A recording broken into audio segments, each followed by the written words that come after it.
నరకానికి జారిపోతాం. ఏమంటే ఈ శత్రువు ఎవరైనా కనిపెట్టారండి ప్రపంచంలో ఎంతవరకు? ఏ దేశమైనా, శాస్త్రం ఎంత అభివృద్ధి చెందినా మనిషిని సర్వనాశనం చేస్తున్న శత్రువుని ఎవడైనా కనిపెట్టగలిగాడా ఇంతవరకు? నో, కనిపెట్టలేకపోయారు. మరొక దేశాన్ని చూపిస్తున్నారు, ఒక దేశాన్ని చంపడానికి ఆయుధాలను తయారు చేస్తున్నారు, అణుబాంబులను తయారు చేసుకుంటున్నారే తప్పించి వాడి శరీరమే వాడి పాలిట శత్రువుగా మారి ఎదుట మనిషి మీద పగబట్టి వాడి రాజ్యాన్ని, వాడి దేశాన్ని, వాడి ధనాన్ని దోచుకోవాలని ప్రయత్నం చేస్తుందని ఎంతమందికి తెలుసు చెప్పండి? దేవుని పిల్లలారా, ప్రపంచ కంటికి కనబడని శత్రువు అండి వీడు. ఈ శత్రువు ఎదురుగా లేడు. ఎక్కడున్నాడు? మనతో ఉన్నాడు. వీడు మనల్ని వెనక్కి లాగుతున్నాడు, దేవుని వైపు వెళ్ళనివ్వకుండా. కాబట్టి ఈ శరీరానికి కళ్ళెం వేయండి. ఈ లోకంలోని శత్రువు అంటే ఎవరంతకి? ఎవరండి? మన శరీరమే మన శత్రువు. కళ్ళు మూసుకోండి.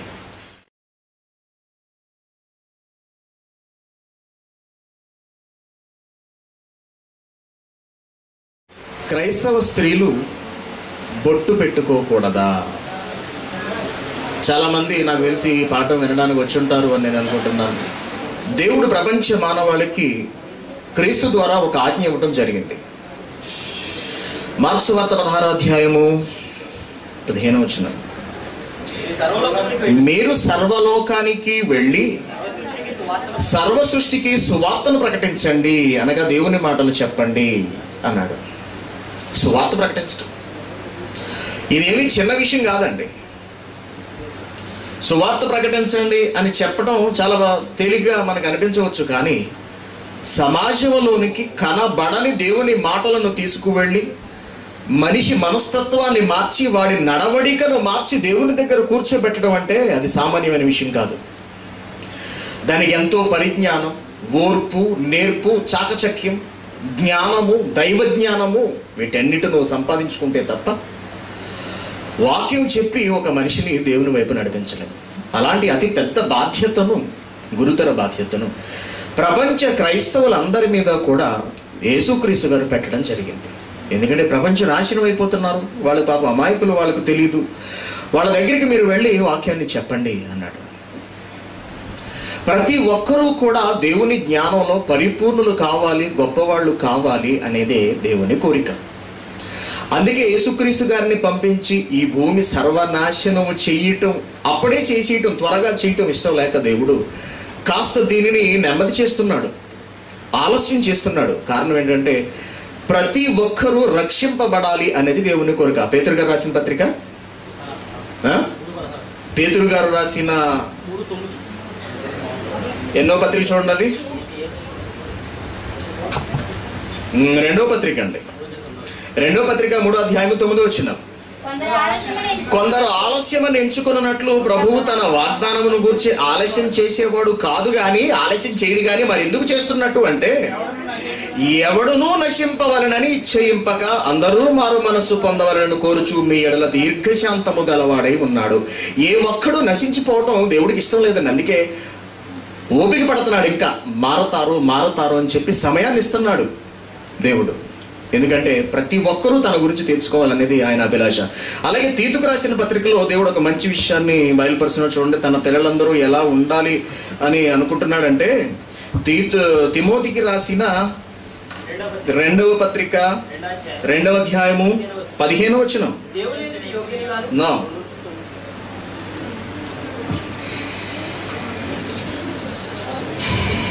మొదటి తిమోతి 2వ అధ్యాయము 4వ వచనం, తిమోతికి రాసిన మొదటి పత్రిక 2వ అధ్యాయము 4వ వచనం, మనుషులందరూ రక్షణ పొందాలి. రక్షణ పొందాలంటే ఏం చేయాలండి? అయిపోయింది, మర్చిపోయారు, అయిపోయింది, చెప్పే కానీ 4 గంటలు కూడా అవ్వలేదు. రక్షణ పొందాలంటే ఏం చేయాలని చెప్పాడు దేవుడు?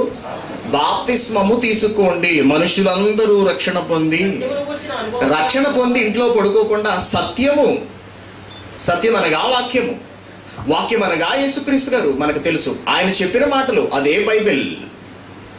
సత్యమును గూర్చిన అనుభవ జ్ఞానము గలవారై ఉండవలెనని ఇచ్చేయించున్నాడు. అందరూ బాప్తిసం తీసేసుకోవాలి అనేది దేవుని కోరిక. బాప్తిసం తీసుకుని అక్కడతోనే సోమరపోతులే ఇంట్లో పడుకోకుండా సత్యమును కూర్చిన అనుభవ జ్ఞానం అనగా దేవుని మాటలలో పండితులు కావాలి అనేది ఆ మహానుభావుని కోరిక, సంకల్పం.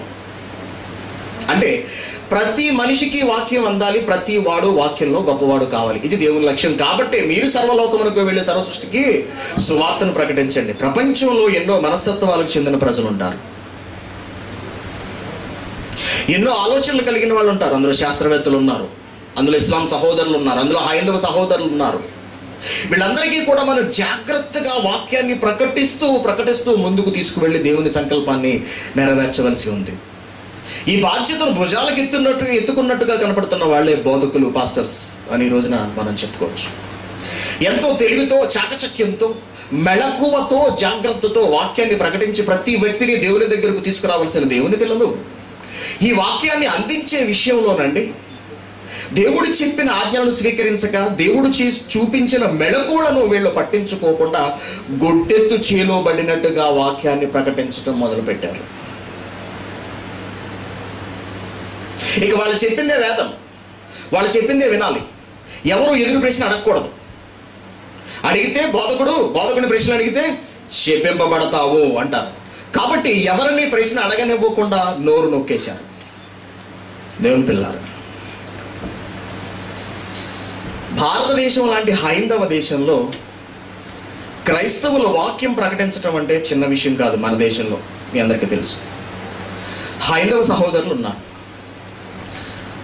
ఇప్పుడంటే మనం యేసుక్రీస్తును తెలుసుకుని బాప్తిసం పొంది మనం క్రైస్తవులుగా మారాం. క్రైస్తవులుగా మారకముందు మనం ఎవరో హైందువులం అండి. అవునా? మనమందరూ హిందువుల నుంచే వచ్చిన వాళ్ళం. భారతదేశంలో ఉన్న ప్రతి ఒక్కడు హిందువుడు, గుర్తుంచుకోండి. మొట్టమొదట క్రైస్తవులుగా మారింది ఇజ్రాయిలీలు, వాళ్ళు యూదులు. ఆ వాళ్ళలోంచి క్రమక్రమంగా ఇది భారతదేశంలోనికి వ్యాపించింది. భారతదేశంలో ఉన్న అనేక మంది దేవుణ్ణి తెలుసుకుని మారి బాప్తిస్మం పొంది దేవునిలోనికి వచ్చారు. మనం అందరం కూడా అలా వచ్చిన వాళ్ళమే. వాళ్ళు ఎవరో కాదు హైందవులు అంటే, మన సహోదరులండి. మనతో పాటు మన దేశంలో పుట్టి పెరిగిన వాళ్ళు, వాళ్ళంతో మనం అంతే. మరి హైందవులకు వాక్యం చెప్పేటప్పుడు ఎంత జాగ్రత్త తీసుకోవాలి? ఏమాత్రం ఆలోచించని మన భక్తులు నోటికొచ్చినది మాట్లాడేసేయడం వల్ల అండి ఎంతో సహనము, ప్రేమ కలిగిన హైందవులు ఈ రోజున క్రైస్తవుల్ని అసహించుకునే పరిస్థితి వచ్చిందండి. మన సహోదరులే. దీనికి కారణం ఎవరో తెలుసా అండి? ఎవరో? మనమేనండి. మన మాటలే వాళ్ళ మనసుల్ని గాయపరిచాయి, వాళ్ళని బాధ పెట్టాయి. ఎలాంటి మాటలు మనోళ్ళు చెబుతారంటే బైబిల్లోనండి, దేవుడు ఏ మాటలు ఎవరికి చెప్పాడు అనే సంగతి మన బుద్ధిహీనులకి, ఈ బుర్ర తక్కువ డాష్ వాళ్ళకి అనవసరం కదా. ఏ మాట ఎవరికి చెప్పారనే ఆలోచన అవసరం లేదు, ఏ కాలానికి చెందిందనే ఆలోచన లేదు. ఎక్కడో వీడికి కనపడిన ఒక వచనాన్ని పట్టుకొచ్చి మిగిలిన వాళ్ళ మీద ప్రయోగించేస్తున్నారు. కీర్తన గ్రంథం 115వ అధ్యాయం అలాంటిదే. కీర్తన గ్రంథము 115వ అధ్యాయంలో ఏమన్నదో చూడండి ఒకసారి.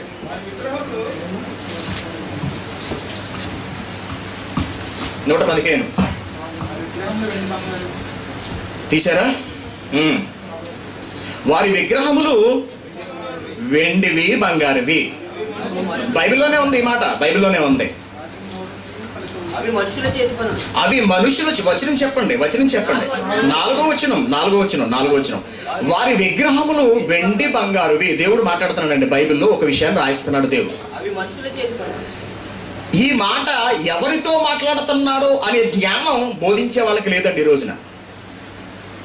విగ్రహాల గురించి, హైందవ సహోదరులు నమ్ముకున్న విగ్రహాల గురించి మన వాళ్ళు మాట్లాడేస్తుంటారు. రోడ్లెక్కి, వీధులెక్కి, మైకులు పెట్టి అర్ధరాత్రుల వరకు. వారి విగ్రహములు వెండి, బంగారువి. అవి మనుషుల చేతి పనులు. వాటికి నోరుండి పలకవు, కన్నులుండి చూడవు, చెవులుండి వినవు, ముక్కులుండి వాసం చూడవు, చేతులుండి ముట్టుకవు, పాదాలుండి నడువు, గొంతుండి మాట్లాడవు. వాటిని చేయవారు వాటి వారే. మా బైబిల్లో ఇది రాసుందండి అని చెప్పి ఏమంటే హైందవ సహోదరుల దగ్గరికి వెళ్ళి ఈ మాట చదివితే ఏం చెయ్యాలండి? నాలిక బయటకు లాగి కోసేయాలనిపిస్తుంది. మన క్రైస్తవ్యం గురించి ఎవడైనా మాట్లాడితే మనకి ఎలా ఉంటుందండి? యేసుక్రీస్తు గురించి మాట్లాడితే ఎలా ఉంటుంది? రక్తం ఉడికిపోదా? మరి హైందవ సహోదరులకు ఎలా ఉంటుందండి? చంపేయాలనిపిస్తుందండి ఒక్కొక్కడిని. ఈ మాట బైబిల్లో ఉంది, కరెక్టే. ఇది ఎవరి గురించి చెప్పబడింది అది ఆలోచించరండి. కిందకి చదవండి, 9వ వచనం. ఇశ్రాయేలీయులారా మీకేం జబ్బురా, మీరు యెహోవాని నమ్ముకోండి అని ఈ మాట ఎవరితో చెబుతున్నాడు? ఇశ్రాయేలీయులారా. కొన్ని వేల సంవత్సరాల క్రితం దేవుడు వాళ్ళని తిడుతున్న మాట అండి ఇది.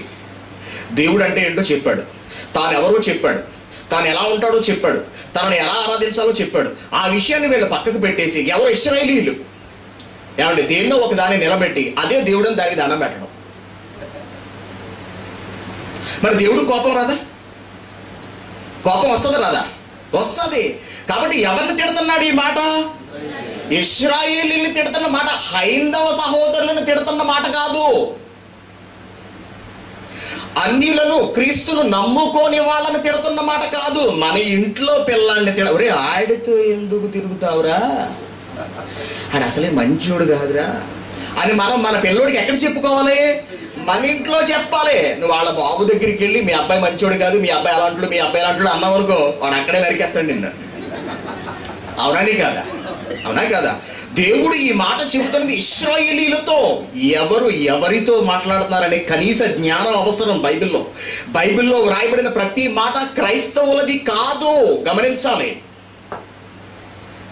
దేవుడు ఆయా కాలాలలో మాట్లాడుతూ వచ్చాడు. ప్రతిదీ మందే అనేసుకుంటావా? ప్రతిదీ మందే అనేసుకుంటావా అండి? ఒక బాధకుడు ఒకసారి, ఒక భక్తుడు ఒకసారి ఏంటండి, సగానికి బైబిల్ తీసి అవడం మనకు అలవాటు కదా, ఇలా మూసి కళ్ళు మూసుకొని ఇలా తీస్తాం. ఇలా తీసేటప్పటికి అంతటా యోధా పోయి ఉరి పెట్టుకొను అని వచ్చిందంట. అంటే మనోళ్ళకి బైబిల్లో తీసిన వాడిని ఏది చదివితే అది తనకు వచ్చేసింది అనుకుంటాడు కదా, తన మాట వేసుకుంటారు కదా. అబ్బాయి చిచ్చి బాగాలేదు, పొద్దుట ఎలాంటి వచ్చిందంటే తండ్రి పేరుతో తీసాం బాగలేదని మూసేసి యేసుక్రీస్తు పేరుతో మళ్ళీ ప్రార్థన చేసుకుని మళ్ళీ ఓపెన్ చేశాడంట. నీవు కూడా అలాగూ చెయ్యము అని వచ్చిందంటే. అంటే మేము చిచ్చి బాగాలేదు, ఇదేంటిది, ఇదేం బాగాలేదని చెప్పి తండ్రి కుమార పరిశుద్ధాత్మ పేరుతో మళ్ళీ ముచ్చటగా 3వసారి తెద్దామని మళ్ళీ మూసి మళ్ళీ తెరిచాడండి. నీవు చేయవలసింది త్వరగా చేయమని వచ్చిందంటే. అంటే కాలము, ఎవరితో, ఎందుకు అనే వివరణ ఇంకా పట్టించుకోవట్లేదు. వచనం కనపడిందంటే అది నాది అనుకుంటాడు అంతే. దేవుని పిల్లలు మనం ఎక్కడ చదువుతామంటే మూసి సగానికి ఎలా తీసేటప్పటికే ఏమొస్తుంది? కీర్తనలు కానీ సామెతలు కానీ వస్తాయి. అందులో ఏముంటాయి? ఆశీర్వాదాలు. అవి చదువుకుని మనం పొంగిపోయి ఇవాళ దేవుడు నాకు ఇచ్చిన వాగ్దానం ఇది మురిసిపోయి మనం వెళ్ళిపోతున్నాం. బైబిల్లో ఇవ్వబడిన వాగ్దానాలన్నీ ఇశ్రాయేలీయులకు. రోమిలికి రాసిన పత్రిక గుండా ఇవ్వంటాం మీకు. ఈ దేవుడు ఇక్కడికి వస్తే దేవుడు ఆశీర్వదిస్తాడని మేము అనుకుంటుంటే ఉన్న ఆశీర్వాదాల వాగ్దానాలు కాస్త క్రైస్తవులే కాదు ఇశ్రాయేలీలు అంటున్నాడు ఏంటి అనుకుంటారండి మీరు. రోమిలికి రాసిన పత్రిక 9వ అధ్యాయం 4వ వచనం. వీరు ఇశ్రాయేలీల గురించి మాట్లాడుతున్నారు. వీరు ఇశ్రాయేలీలు దత్తపుత్రత్వము, మహిమ, నిబంధనలు, ధర్మశాస్త్ర ప్రధానము, అర్చన ఆచారాదులు, వాగ్దానములు వీరివి. ఎవరివి? వీరివి. ఎవరివి? ఇశ్రాయేలీలవి. ఎప్పటి మాట ఇది? కొత్త నిబంధన రాక ముందు ఉన్నవన్నీ ఇశ్రాయేలీలు అంటే మనవి కాదండి బాబు. క్రైస్తవుడు ఎప్పటి నుంచి వచ్చిన వాడు? క్రీస్తు వచ్చినప్పటి నుంచి వచ్చిన వాడే కదండి క్రైస్తవుడు. మరి పాత నిబంధనలతో నీకు అప్లై చేసేసుకుంటే ఎలా కుదురుతుంది? అవునా? వాగ్దానాలు ఇచ్చిన దేవుడే అదే వాగ్దానాల కింద శాపాలు కూడా ఇచ్చాడు. తెలుసా మీకు? తెలుసా అండి? ఈసారి సెమినార్ పెట్టుకున్నప్పుడు దాని గురించి వాయిద్దాం. No problem. ఎవరిని వదిలేదు లేదు. వీళ్ళు రెచ్చిపోయే కొద్దీ చచ్చిపోతూ ఉంటారు. వెళ్ళేట అనుకుంటున్నారేమో మేము ఏదో చేసేస్తున్నాం, మేము పంచి పెట్టేస్తున్నాం అనుకుంటున్నామేమో. నోరు విప్పామంటే ఎవడో నిలబడలేడు. బైబిల్ని బయట పెట్టడం మొదలు పెడితే ఎవడో నిలబడలేడు. కువైట్లో వీళ్ళకి అర్థం కావట్లేదు. వాళ్ళ చావు వాళ్ళే తెచ్చుకుంటున్నారు. ఇక నుంచి చూడండి ఎలా ఉంటాయో పరిస్థితులు.